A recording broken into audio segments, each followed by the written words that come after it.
Dieu, viens à mon aide.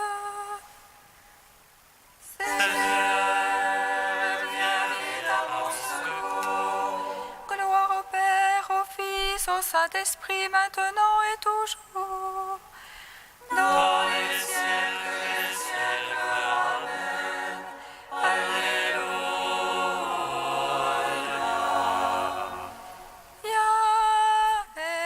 Esprit Saint, illumine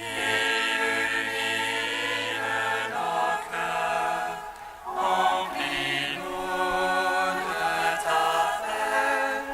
Oh, nous murmure, Abba.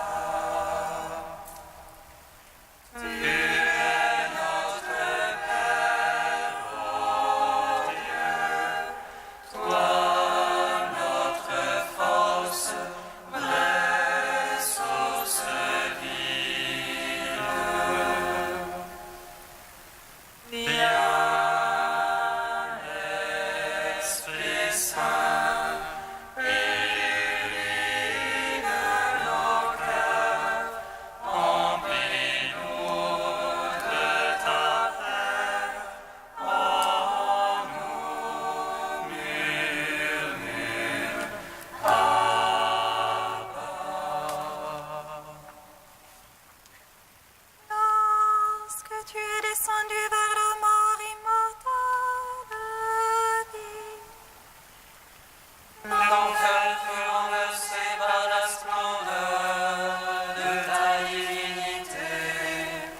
Et lorsque tu ressuscitas les morts qui gisaient au fond du tombeau, tous les anges dans les cieux se mirent à chanter.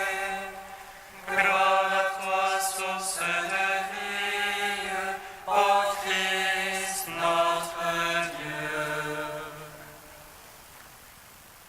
Lorsque tu es descendu vers la mort immortelle, l'enfer fut renversé par la splendeur de ta divinité. Et lorsque tu ressuscitas les morts qui gisaient au fond du tombeau, tous les anges dans les cieux se mirent à chanter.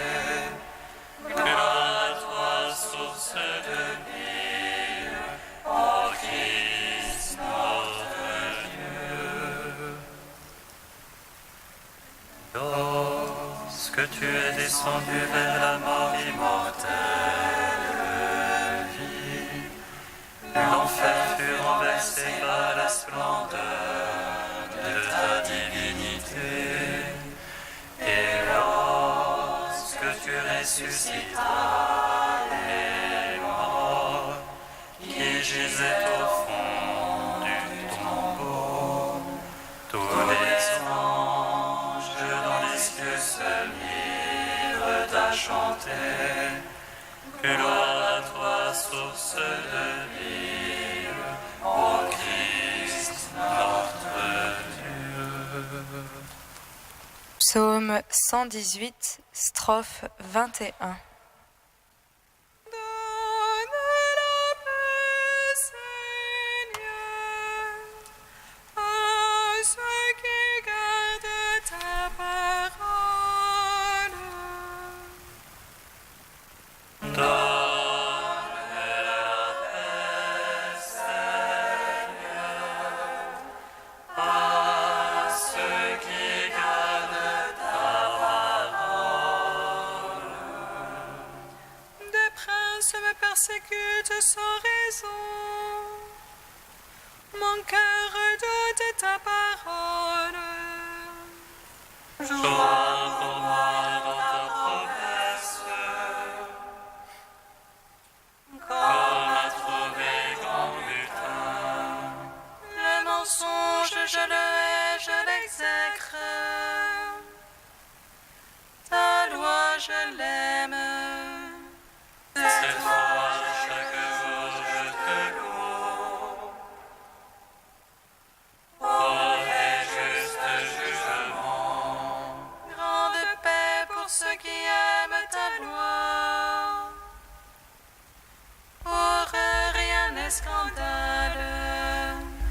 J'attends ton salut, Seigneur.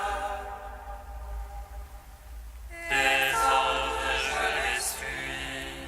Mon âme observe ton témoignage. Je l'aime entièrement. J'observe tes préceptes, ton témoignage.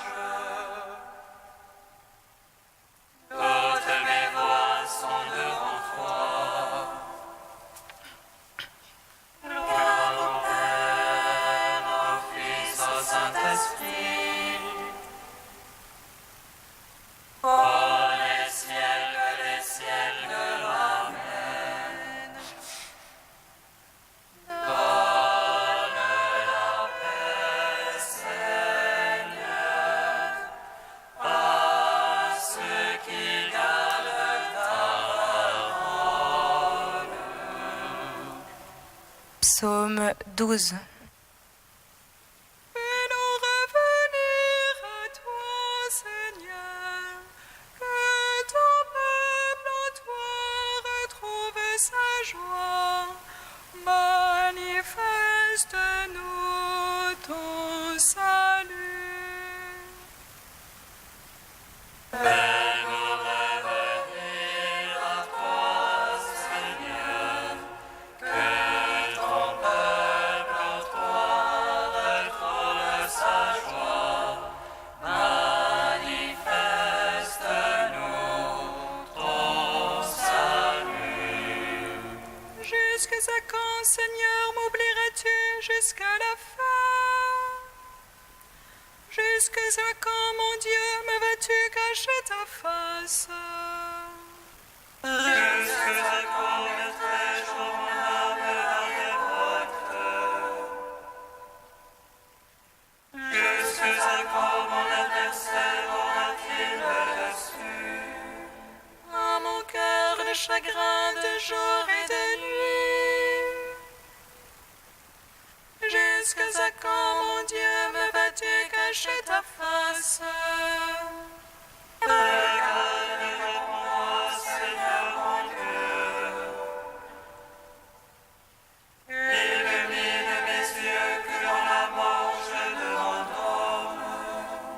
Que l'adversaire ne dise je l'emporte sur lui. Que l'oppresseur n'exulte à me voir chanceler. Ô moi, Seigneur, en ton amour je me confie. Que mon cœur exulte admis en ton salut. Que je chante au Seigneur pour le bien qu'il m'a fait. Que je joue pour le nom du Seigneur le Très-Haut. Gloire au Père, au Fils, au Saint-Esprit. Oh, les siècles, Amen. Fais-nous revenir à toi, Seigneur, que ton peuple en toi retrouve sa joie. Manifeste-nous ton salut. Psaume 13. L'insensé a dit dans son cœur, non plus de Dieu. Corrompus, abominables leurs actions, non plus d'honnête homme. Les cieux, Seigneur, se penchent vers les fils d'Adam, pour voir si l'on est un de sensé, un qui cherche Dieu. Tous ils sont dévoyés, ensemble pervertis. Non, il n'est plus d'honnête homme, non plus un seul. Le seul qui de tous les malfaisants, il mange mon peuple. Voilà le pain qu'il mange, il n'invoque pas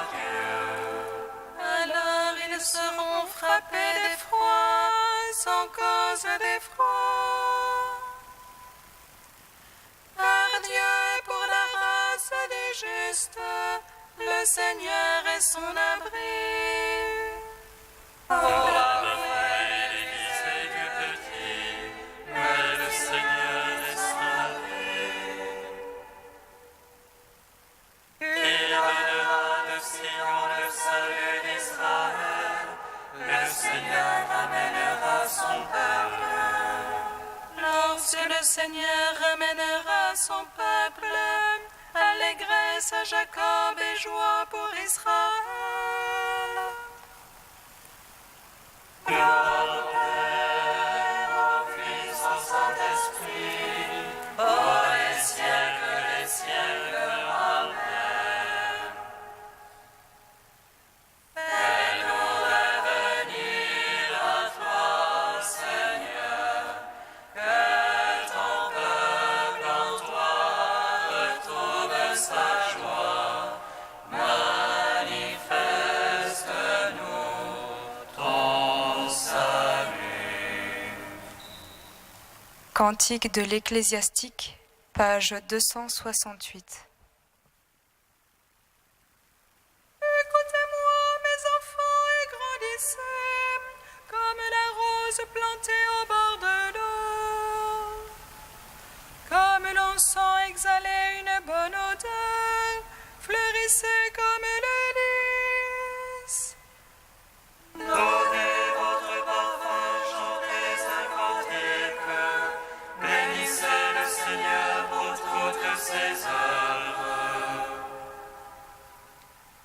Magnifiez son nom par vos chants, sur vos cithales publiez ses louanges. Elles sont magnifiques les œuvres du Seigneur, ses ordres sont exécutés ponctuellement. À sa parole l'eau s'arrête et s'amasse, à sa voix s'ouvre le réservoir des eaux.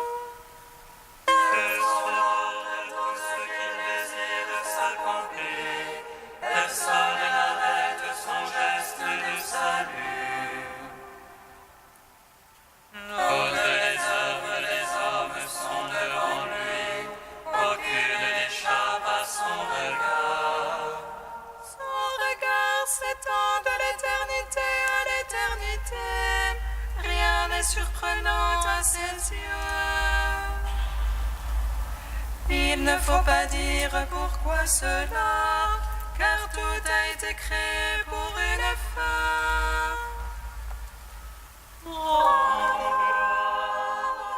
Tout-Puissant, à son Fils Jésus-Christ Le Seigneur, par l'Esprit qui habite en nos cœurs, pour les siècles des siècles. Amen.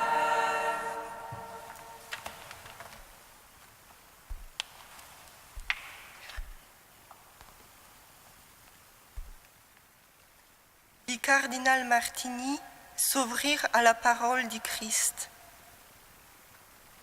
Il est pénible d'insister, de même qu'il est pénible de continuer à demander au Seigneur.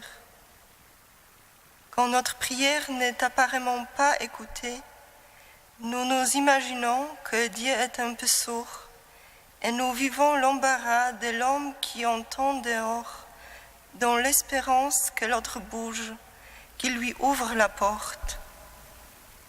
Plus le temps passe, plus nous perdons confiance en Dieu. Jésus nous répète, continue de demander, parce que la demande est déjà une grâce. La demande te fait déjà fils. La demande est déjà l'exaucement.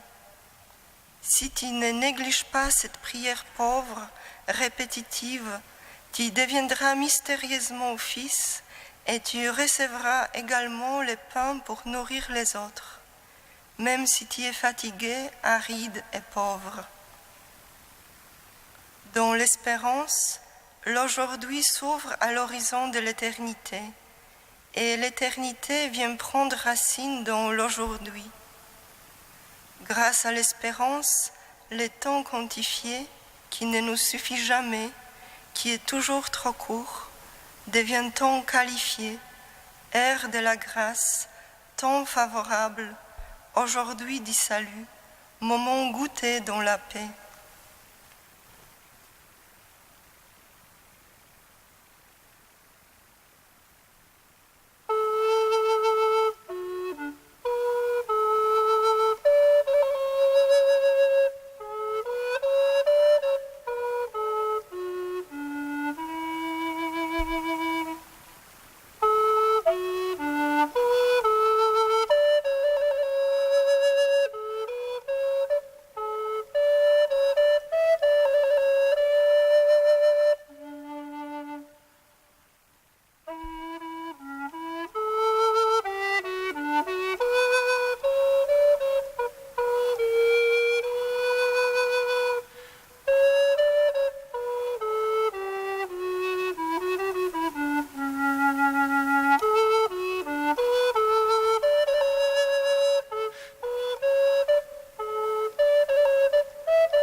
En toi la joie de notre cœur, car tu as sauvé notre âme de la mort. En toi la joie de notre cœur, car tu as sauvé notre âme de la mort. Faites ce que je vais vous dire, et vous aurez la vie sauve. En toi la joie de notre cœur, car tu as sauvé notre âme de la mort.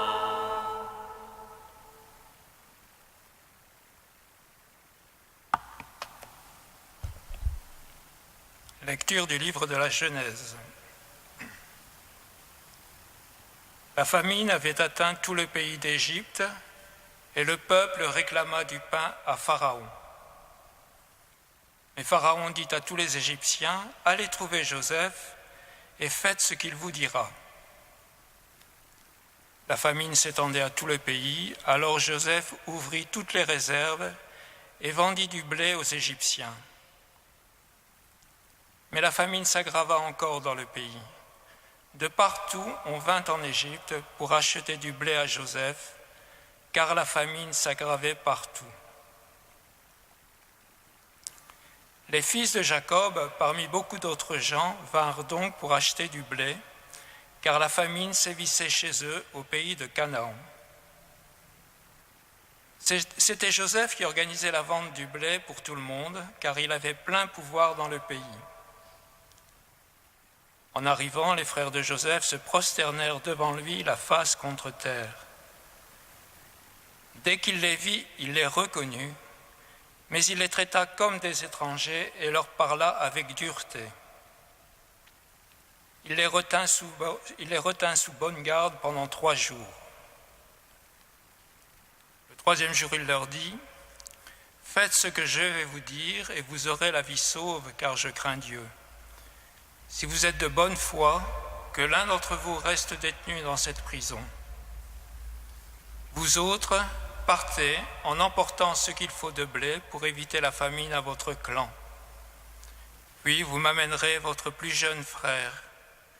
Ainsi vos paroles seront vérifiées et vous ne serez pas mis à mort. » Ils acceptèrent et ils se disaient l'un à l'autre, « Hélas, nous expions ce que nous avons fait à Joseph, notre frère. Nous avons vu dans quelle détresse il se trouvait quand il nous suppliait, et nous ne l'avons pas écouté. C'est pourquoi nous sommes maintenant dans la détresse. » Rouben prit la parole. « Je vous l'avais bien dit, ne commettez pas ce crime contre notre jeune frère. Mais vous ne m'avez pas écouté, et maintenant nous devons répondre de son sang. » Comme il y avait un interprète, il ne se rendait pas compte que Joseph comprenait tout. Alors Joseph se retira pour pleurer. Gloire à toi, Seigneur, Seigneur, gloire à toi. Gloire à toi, Seigneur, Seigneur, gloire à toi.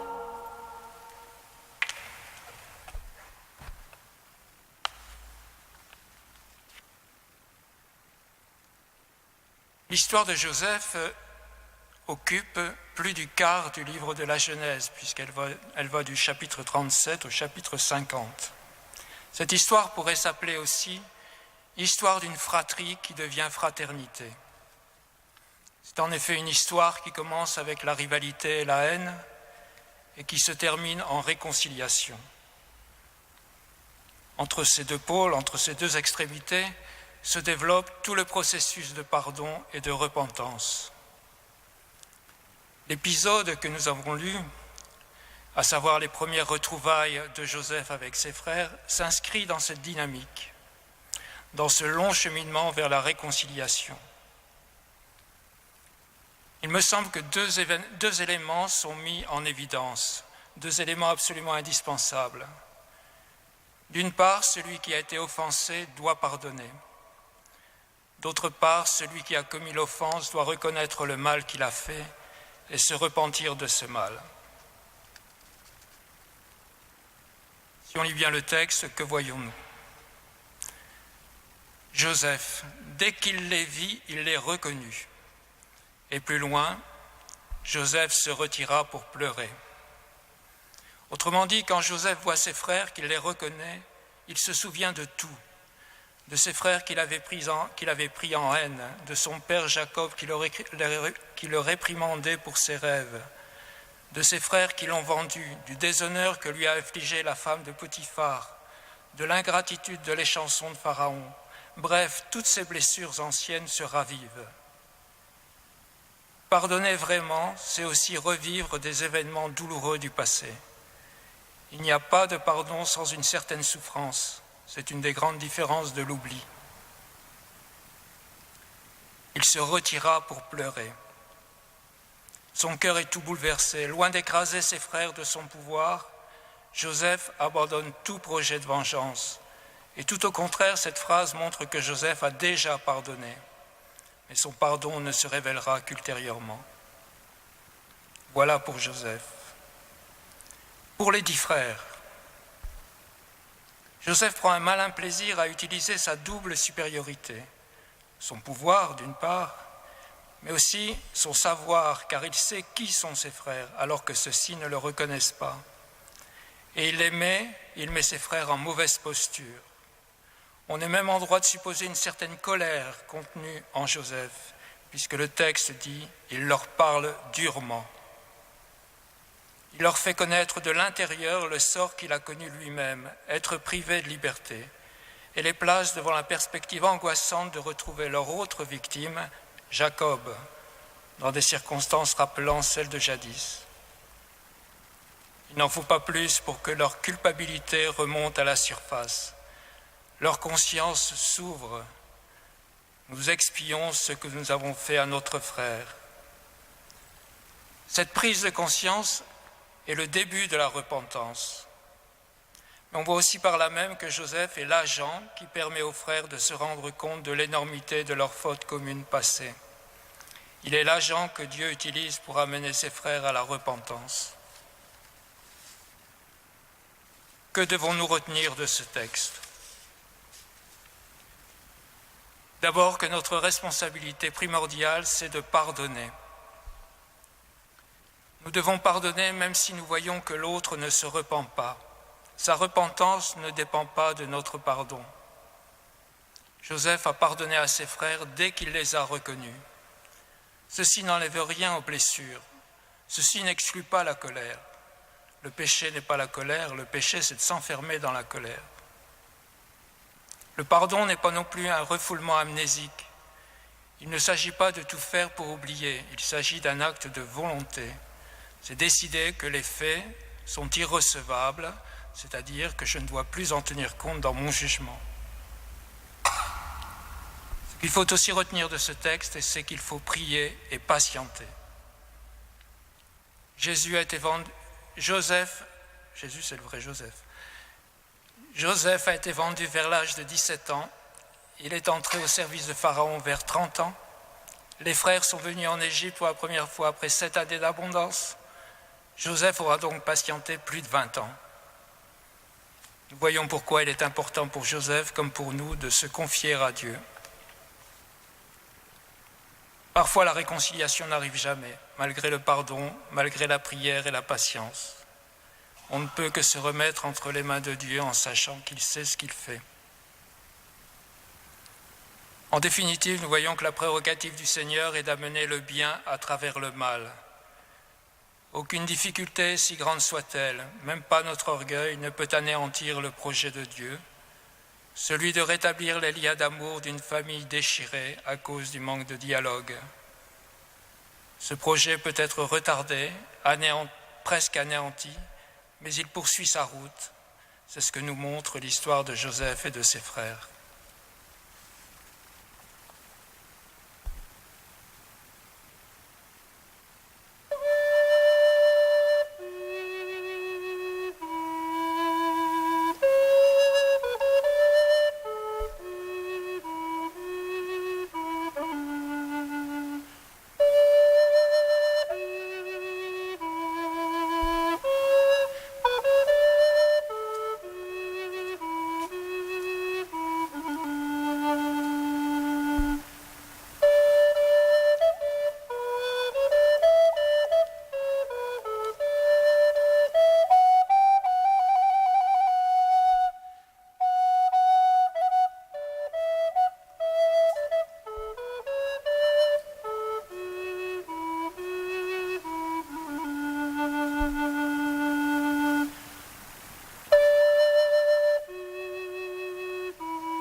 Kyrie eleison, Kyrie eleison, Kyrie eleison.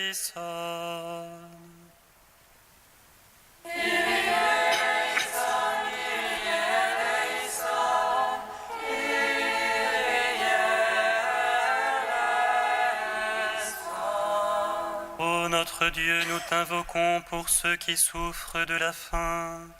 Prends soin du besoin de leur corps et donne à leurs âmes le pain de la vie éternelle.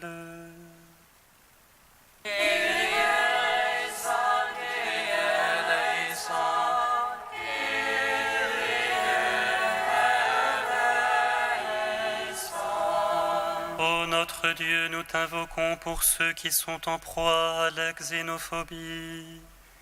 Sois proche de leur cœur souffrant de solitude et accueille-les dans la famille de ton Fils.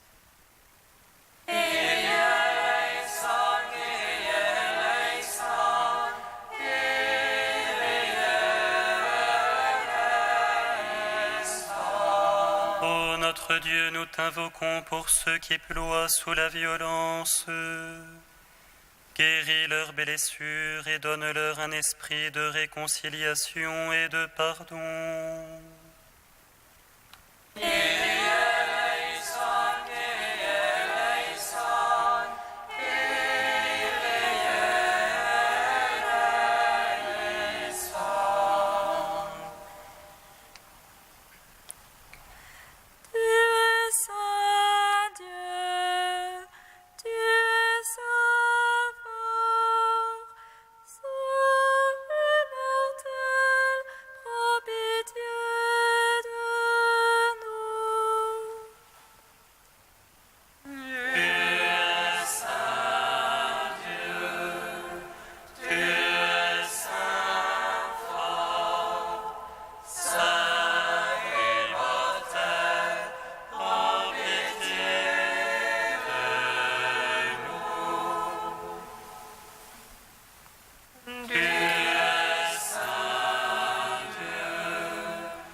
Comme nous l'avons appris du Sauveur, et selon son commandement, nous osons dire: Notre Père, qui es aux cieux, que ton nom soit sanctifié, que ton règne vienne, que ta volonté soit faite sur la terre comme au ciel. Donne-nous aujourd'hui notre pain de ce jour. Pardonne-nous nos offenses, comme nous pardonnons aussi à ceux qui nous ont offensés. Et ne nous soumets pas à la tentation, mais délivre-nous du mal.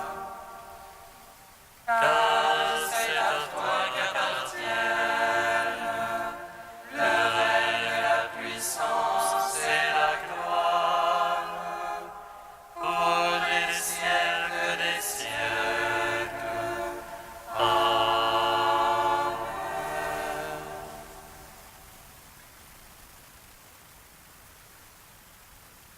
Dieu qui a relevé le monde par les abaissements de ton Fils, donne à tes fidèles une joie sainte. Tu les as tirés de l'esclavage du péché, fais-leur connaître le bonheur impérissable. Par Jésus-Christ, ton Fils unique, notre Seigneur et notre Dieu, qui vit et règne avec toi et le Saint-Esprit, maintenant et pour les siècles des siècles.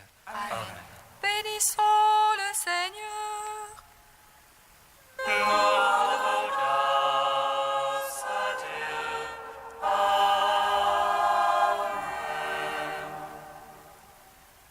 Amen.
pécheurs.